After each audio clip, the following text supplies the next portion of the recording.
How do you know if the product you're sourcing is gonna sell? Because it might not. How do you find a supplier to buy it from?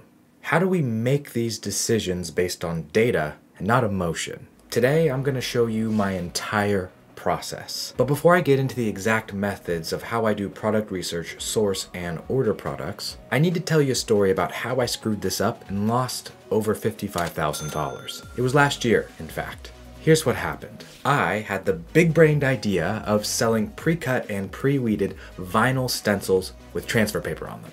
I thought our crafters would love them and they would fly off the shelves. But I didn't do any research. I just ordered the inventory based on my gut feeling and what I thought would do well. Well, they haven't sold. They're sitting in a warehouse in Wisconsin with zero demand. I basically lost all the money that I had invested in inventory. I don't source products like that anymore for obvious reasons. Instead, I start the process with some keyword research. I look at what people are searching for on Google and on Amazon. Then I use tools like Jungle Scout and Amazon to look at the best-selling and highest-rated products that are similar to the ones that I want to create and sell to my audience. Once I find a clear winner, I'll look for manufacturers in China or the USA that have the ability to make the product that I want to sell. I don't stop there though. I don't just order the product and try and compete. That would be a competition of price, and I want to compete based on value. So I need to sell something different. That means I enhance the product in at least one way. The good news is that there's a bunch of people that have told us where the shortcomings are in these products. They come in the form of 1-star reviews. So I'll read the 1-star reviews and I'll figure out how I can enhance this product. Then I add our branding to it, and then I launch the item to our existing customer list. Let's go through this process together step by step so you can do the same thing for your brand. And if at any point you have questions on this process or you want to connect, DM me on Instagram. I would love to help you. Let's get started. We're going to start with research. Now, I've had my marketing team pull all of this keyword research, and they've already used Ahrefs and Jungle Scout to give me a bunch of data. So when we're going over these spreadsheets, know that they are a result of keyword research. We've punched in the items that we want to look up and compiled them in a spreadsheet. If you want to see a spreadsheet similar to this for your items, you can use tools like Ahrefs and Jungle Scout to put it all together. And that is where we're going to start. Keyword research and data. This is going to be fun. So you'll see on the first page here, we have product ideas. And that's because we are trying to increase the average order value by bundling something valuable together. We want to bundle something valuable together so our customers are like, oh, you know what? I am going to upgrade. Instead of spending $20, I'm going to spend $70. So that customer acquisition cost now becomes a smaller percentage of the total sale, and we only have to ship one time. Really starts to make sense. The next question is though, like, how do we create a bundle that's intentional, that's in line with our mission, and actually makes crafting easier? And that's the hardest part. So the next question is, where do we even start? We kind of understand the priority by looking at this column. And this is a priority based on, what we think, right? And based on some data. We've done keyword research on all of these items right here, which we're going to get into. And then of course we need to source the product. So let us just start with the brush kit. So you might be like, well, what's the way that we figure this out? How do we use data and not like I used to and just go on gut? And that's where all of this keyword research comes in. So if we look at the brush kit and the cardboard tube, what we're gonna do is we're gonna look at the best selling brush kit. And then we're gonna trace that manufacturer back and we're gonna see if they'll make a slight change for us. And then we are gonna order it, put it in a cardboard tube, and that will be how we enhance that product. So then the next question is, well, how do you figure out how good it is? And that is where the keyword research comes in. So I'm gonna go down here, I'm gonna click on paintbrushes. This is JS. Jungle Scout searches Amazon and gives us specific data on sales. And then this is keyword research based on Ahrefs. And that's where Jungle Scout comes into play. Jungle Scout, this one is all about paintbrushes on Jungle Scout. And if you look here, you'll see all kinds of cool ass numbers. First, you get the brand, which is so helpful for tracing things back. Then we see the price, the monthly number of sales, daily sales, monthly revenue, number of reviews, average star ranking, the seller ranking in their category, whether it's fulfilled by Amazon or merchant, the category that they're in, the ASIN, and the listing. This is how we do our research. We figure out what is the best and most popular, what is selling the best, and then we make our own version of the bestseller. 41 ranking, that's good. Let's check this one out. What do they got going on? Nope, that is a house painting brush. I want nothing to do with that. So all the pro grades, I'm gonna strike through. because they now become irrelevant. It's not going to help us. But it doesn't really make sense to go through like every single one of these, like just line by line. Let's sort them.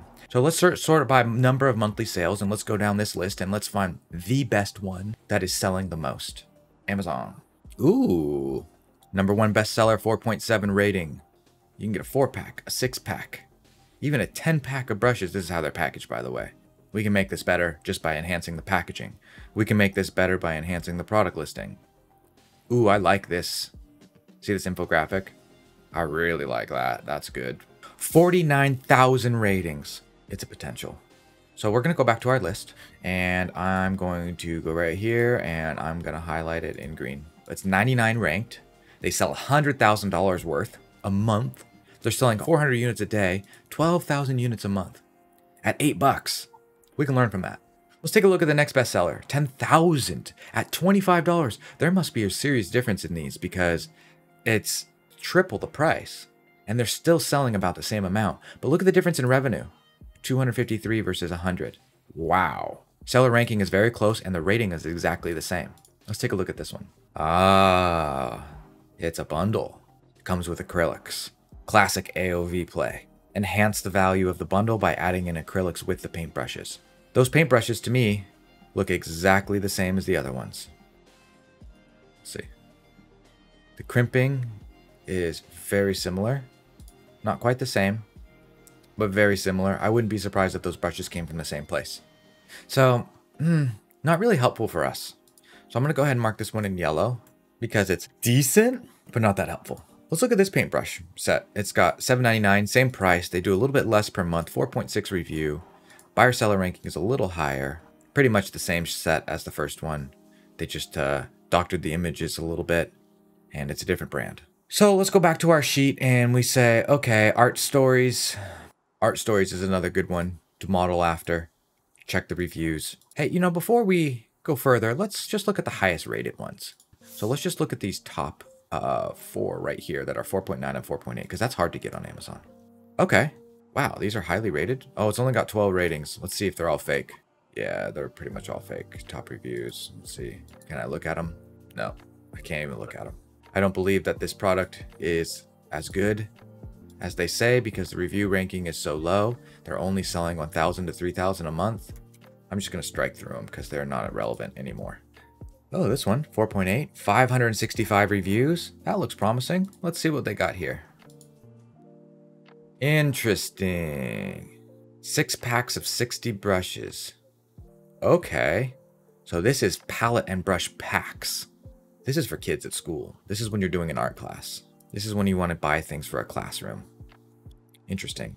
So their value proposition here is a bundle. That's really interesting. Let's go ahead and mark this one yellow. It's slightly relevant. And then of course, let's look at this last one, 47 reviews, 4.8. And oh, yep, this is regular ass painting brushes. So we're not going to pay attention to that. All right, so we've already eliminated the highest rated reviews, right? Already. Let's see who's selling the most in terms of revenue. And then we have this one right here, acrylic paintbrush set, pack of 10. The same one. Look, the packaging is exactly the same. It's just a different brand name. So we know these brushes are popular. We know that they're highly rated. We know that they sell well. We know that they're cheap enough that we can get them. Dude, if they're selling them for $9, I know we can get them for like $2 to $3. And so what we would do is we would enhance the value of this by putting it in a cardboard tube, having nice branding and changing the color to something that's more aesthetically pleasing, something that's more in line with our customers. So this one is actually a decent one to look at. Go green. Oh, let's go back to the monthly sales. Acrylic brush set. Oh, there's another heroic one. 44,000 a month. Highly rated. Kids paint brushes for toddlers. I don't think this one is going to be... Yeah, no, we don't want that one. We don't want that for toddlers. We don't want this one for toddlers. So these two are going to be strike through. You see how this process of elimination is working? So we basically know now what is the most successful on Amazon and what makes the most money. And it's this one. This bundle. And we're going to make a bundle too. So let's look at just the Bosobo. This is the one. All right. These right here.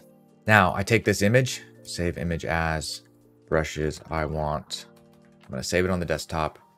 Google first image search. Search by image. And I'm going to upload the file. Booyah! We searched it. Now we can see everywhere that these brushes pop up. I am looking for Alibaba. AliExpress. Alibaba. Another thing that you can do is you can go to Alibaba, and on the search, you can add in a photo. And we're going to add this file into Alibaba. Hey, look at that. We found the supplier. Just by searching the main image. Who's been around the longest? Now we need to figure out who's a middleman and who's the actual supplier. That is the hard part. Now that we know what brushes we want and what we want them in a cardboard tube, and we want to change the colors a little bit, maybe to like a tan or an on-brand color, maybe like an orange. And so it differentiates ourselves on Amazon. We cannot have the same color. Otherwise, we're just like everybody else. That is our mission. To first find the supplier, not the middleman, which is one of the most challenging things to do on here. And so once we find the correct supplier, then we tell them what we want. We show them the cardboard tube. We tell them we want the color changed. Then we get some samples. Then we negotiate the price with an order. We'll do this a couple different times with a couple different people, because inevitably, like, just some relationships won't work. Some people won't want to do business with us. Some people won't be willing to. And, you know, just we want to do this with a handful of suppliers. So this is basically what we're going to do. We're going to search through things. We'll order them. We will test them. Yeah, we'll just get samples of that stuff, and then it's at the sampling stage that I'll be testing them with Maker's Magic and Pigment and with customers, and then we will choose of the samples that we've collected from the 5 or 6 suppliers, which ones we like the best. And by being intentional and spending a bunch of time in the beginning working on this process, it increases the likelihood of our product being successful. The faster we move and the less intention we put behind it, the higher likelihood we have of it not doing as well. So we'll spend a little extra time in the beginning dialing it in, and it will help us set us up for success.